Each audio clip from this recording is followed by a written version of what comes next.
A man named Cyrus and his gang fly a jet loaded with gold bars they stole from a ruthless terrorist named Jorgensen. However, it all takes a drastic turn when the jet breaks down mid-flight and crashes into Jorgensen's villa. Cyrus and his friends get captured by Jorgensen's men. Jorgensen doesn't want anyone to mess with him or touch his gold, so he points his gun at Cyrus and decides to shoot him dead. Some hours earlier, we see Cyrus, an international thief, and is here in Venice to steal something big. He goes inside the auction house, and to make sure everything is in order, Cyrus contacts his team, my son the hacker and Luke the engineer, along with Magnus the safecracker in London. Meanwhile, Abby, an Interpol agent, watches the auction from the camera footage. She closely watches Cyrus and waits for him to steal so she can arrest him. She knows he's a thief, but she needs to catch him red-handed to prove he's really a thief. A digital artist named N8 is introduced at the auction house. He's going to auction a mask littered with 482 cameras.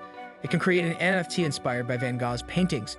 The auction starts with Cyrus bidding $12 million for the mask. A tech boy named Malson tries outbidding Cyrus by $16.5 million, but a man named Denton bids $17.5 million. Eventually, Cyrus bids $20 million and wins the auction. Just then, Cyrus signals my son to turn off the lights and sound the alarm, causing chaos in the place. Cyrus tells N8 to come to his yacht where he'll get paid his $20 million for the mask, to which N8 agrees. Doing his part of the plan in London, Magnus sneaks inside the museum and cracks the safe to steal a Van Gogh painting and hands it over to Luke afterward. Cyrus and my son take N8 to a boat where he gets to know Camilla, the getaway driver, pilot, and also another one of Cyrus's team members. Abby investigates the auction house and figures out Cyrus took N8 with him.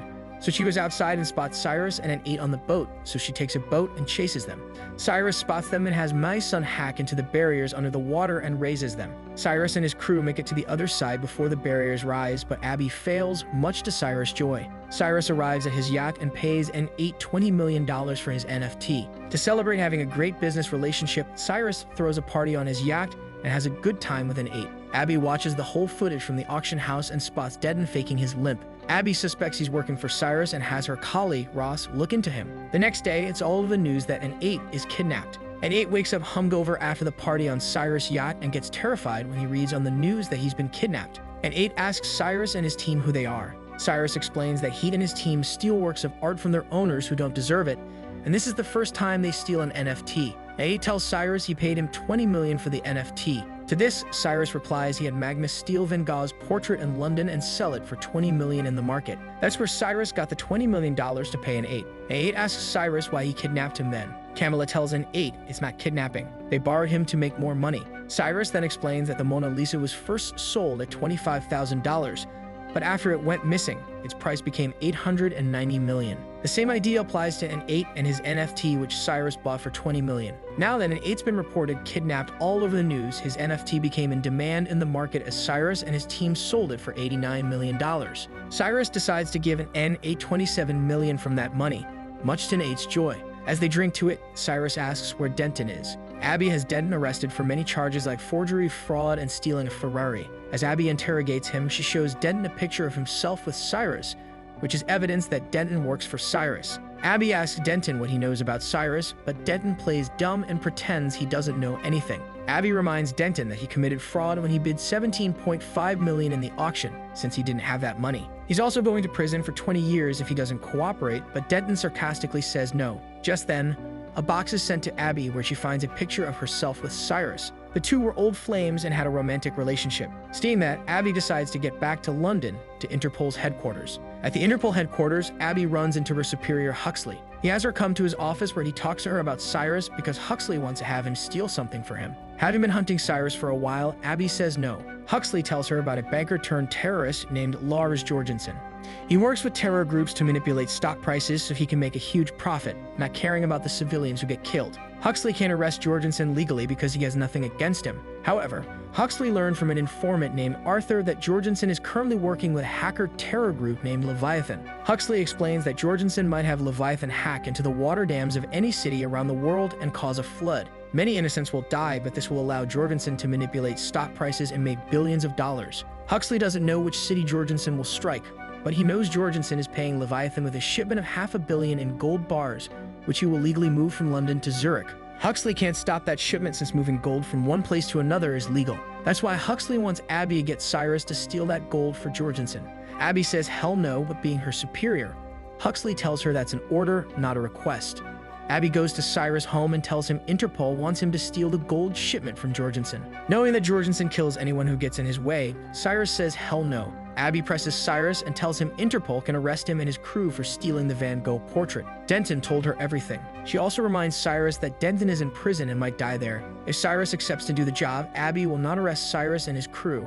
They will all have immunity and get to live their lives peacefully. To this, Cyrus says yes on the condition that Abby joins his crew as insurance that Interpol won't leave Cyrus and his crew to die if something goes wrong or if they get captured by Jorgensen's men. The day after, Cyrus introduces Abby to the crew. Abby then tells the crew about the new job. She explains Jorgensen will move the gold from London to Zurich by a passenger plane. Cyrus and his crew will steal that gold from the plane while it's still in the air on its way to Zurich. However, the crew says hell no given how dangerous this job is and the ruthlessness of Jorgensen. Cyrus reminds them Abby has evidence against them that they stole Van Gogh's portrait, so either they all accept the job and live freely afterward or go to jail for life if they say no. Meanwhile, Arthur is captured and tortured by Jorgensen's man, Cormac, who opens a video call with Jorgensen. Given that Arthur betrayed him and told Interpol about his operation with the Leviathans, Jorgensen has Cormac feed Arthur to the dog. After a day of planning for the gold heist, Cyrus comes up with a new idea. To steal the gold in the plane mid-flight, Cyrus needs to get private jet to fly right under the plane to swap signals with it to make sure air traffic control won't spot the jet. That's why Cyrus goes to the tech boy Malson and offers to rent his private jet. In return, Cyrus will have an 8 make an NFT for Malson, to which Malson agrees. Now that they have a private jet, Cyrus and his crew plan out the heist. Every crew member has a role to play in that plan. Magnus will crack the vault where the gold will be. Camilla, the pilot, will figure out a way to fly the jet under the plane without getting detected by the plane's radar, and Luke will put 8's cameras on the jet to make sure Camilla can fly under the plane smoothly. However, there's one problem. Swapping signals between the plane and the jet must happen at the same time, and that is impossible since the jet and plane will be flying at high speed. There's a big chance air traffic control will detect the jet as it flies near the plane. To solve this problem, Cyrus suggests bribing someone in air traffic control to cover for the jet when it pops up on the radar. That's why Cyrus and Abby meet up with an employee at air traffic control named Harry. Cyrus tells him to cover for the jet and have the pilot of the plane fly to Cortina. At first, Harry says no, but after Cyrus offers to pay him $1 million in cash, Harry immediately says, happy to be in business. Later, Cyrus' crew watches a news report about a flood all over Madrid, causing the deaths of many civilians. Cyrus immediately recognizes this as the doing of Jorgensen, who had the Leviathans hack into Madrid's water dams and flood the city to manipulate its stock prices and ultimately gain more money. To save the lives of his crew from Jorgensen, Cyrus decides to keep them out of the heist and do it by himself. But they all say no, since they love Cyrus and know that he can't do the heist by himself. Cyrus and his crew then add the last touches to their plan. They'll plant a signal jammer inside the plane to swap signals with the jet. Luke and Magnus plant 8's cameras on the jet and make sure the LED screen on the jet works fine. Cyrus tells Camilla to follow the plane to Cortina and have a drone go to Zurich after the signals are swapped to make sure air traffic control won't notice the plane changed its course. Once the plane lands in Cortina, the gold bars will be loaded onto a train and taken to a station where Interpol agents will be waiting for it. Finally, Cyrus' team adds stealth mods to the jet to make sure it won't pop up on the plane's radar. Now their plan is ready. On the day of the heist, the team gets on the plane. Cyrus contacts his crew to see if everybody is in position. All of the crew are except for Luke, who pulls out at the last minute. He didn't get on the plane. After the plane takes off, my son spots 5 of Jorgensen's men on board. Camilla flies the jet and approaches the plane. Cyrus tells Abby to do her part of the plan, so she goes to the bathroom, assembles the signal jammer to swap signals with the jet, and plants it inside the bathroom. But Abby drops it and breaks it. Abby panics, but Cyrus gets in and helps her assemble the signal jammer back. Camilla successfully flies under the plane. A woman in air traffic control spots the jet close to the plane on the radar, and with the same signal. She tells Harry about it. Harry fools her and tells her it's just a glitch. Harry then calls the pilot flying the plane and has him fly to Cortina. Harry adds it's not safe to land in Zurich because of its extreme weather. The pilot says yes, and Harry contacts Camilla and has her deploy the drone at the same signal as the plane to Zurich to make sure air traffic control won't notice the plane change its course. The pilot of the plane announces to the passengers he's flying to Cortina, not Zurich. That means Jorgensen won't get his gold bars. That's why Jorgensen's men prepare to hijack the plane to force the pilot to fly back to Zurich. As Magnus goes to Jorgensen's vault to crack it, Jorgensen's men hijack the plane. To keep Jorgensen's men away from Magnus, Cyrus and Abby start a fight with him. Magnus successfully cracks the vault and finds Jorgensen's gold bars in them. Cyrus and Abby take down Jorgensen's men and go to check on Magnus, but Cormac holds them at gunpoint. The plane crashes as it lands in Cortina before Camilla safely lands the jet right behind it. Cyrus, Abby, and Magnus are captured now. Cormac calls Jorgensen and tells him about Cyrus' team trying to steal their gold. Jorgensen tells Cormac to bring him the gold along with Cyrus' team. Cormac decides to have Camilla fly them back to Zurich.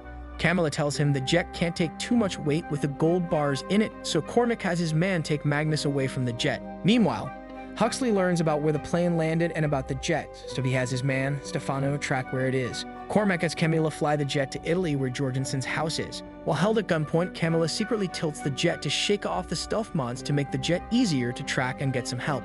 Meanwhile, Magnus is still in the airfield with Jorgensen's man holding him at gunpoint, but Magnus disarms him and gets away. Stefano tracks the jet and tells Huxley it's going to Italy where Jorgensen is. Not wanting Jorgensen to get the gold and pay the Leviathan hackers, Huxley decides to call NATO and has them bomb the jet even though he knows that Abby might be on it. Meanwhile, the Leviathan leader meets up with Jorgensen and tells him she wants the gold bars. She threatens to empty his bank accounts if she doesn't get paid. Meanwhile, NATO airplanes surround the jet and threaten to bomb it. Harry contacts NATO and warns them about the civilians on the jet. NATO then tells this to Huxley, but Huxley orders them to shoot the jet down anyway, not wanting Jorgensen to get the gold. Jorgensen's men get distracted by the NATO planes outside.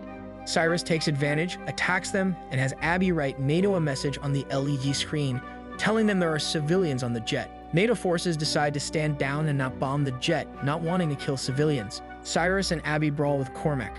Cormac tells his man to have Camilla land the jet, so Cormac's man holds Camilla at gunpoint, but Camilla knocks him out and breaks her wrist in the process. Cyrus has Abby open the jet's door with the remote control, causing Cormac to fall off the jet. The jet is going down as Camilla can't fly it with her broken wrist, so she guides Cyrus and Abby to pull it up and save it. All seems okay until one of the stealth mods is shaken off the jet and hits it in its stabilizer. The jet breaks down mid-flight and is now about to crash. Unfortunately, it crashes and lands right in Jorgensen's villa.